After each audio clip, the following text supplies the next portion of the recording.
இன்னைக்கு வந்து ஞாயிற்றுக்கிழமை எங்க ஊர்ல வந்து இறைச்சி இல்லைன்னா கருவாடு தான். இன்னைக்கு வந்து மீன் வாங்கல பார்த்துக்கோங்க. நான் இன்னைக்கு கருவாடு தான் வாங்கியிருக்கேன். அதுக்கப்புறமா கருவாட்டுக்கு தேவையான காய்கறி வழுதனங்காய், அப்புறமா சந்தையில கொய்யாக்காய் வாங்கியிருக்கேன், தக்காளி, வாழைக்காய், கத்திரிக்காய், பூண்டு, இவ்வளவுதான் மக்களே சந்தையிலேருந்து காய்கறிகள் வாங்கியிருக்கேன். அதுக்கப்புறமா இன்னைக்கு வந்து கருவாடு தான் மக்களே வாங்கியிருக்கோம். என்னென்ன கருவாடுலாம் வாங்கியிருக்கோம்னு பார்த்தீங்களா?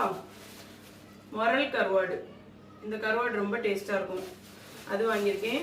அப்புறமா வெளமீன் கருவாடு பாருங்க, கருவாடு மனமே ஒரு தனி மனம் தான், அப்படி இருக்கு. இதை வந்து தண்ணி ஊற்றி எண்ணி போட்டுற வேண்டியதான் கறி ஊற்றி. உங்க வீட்டில் இன்னைக்கு என்ன ஸ்பெஷல்னு கமெண்ட்ல சொல்லுங்க. ஏன்னா நேரத்தைக்கு ஃபுல்லாக இறச்சி சாப்பிட்டு சளிச்சாச்சு, அதனால இன்னைக்கு கருவாடு. ஹஸ்பண்டுக்கு பிடிக்காது, அவருக்கு இன்னைக்கு வேற ஏதோ ஒரு கல்யாணம் வேண்டாம் அங்கே போயிட்டாரு, அதனால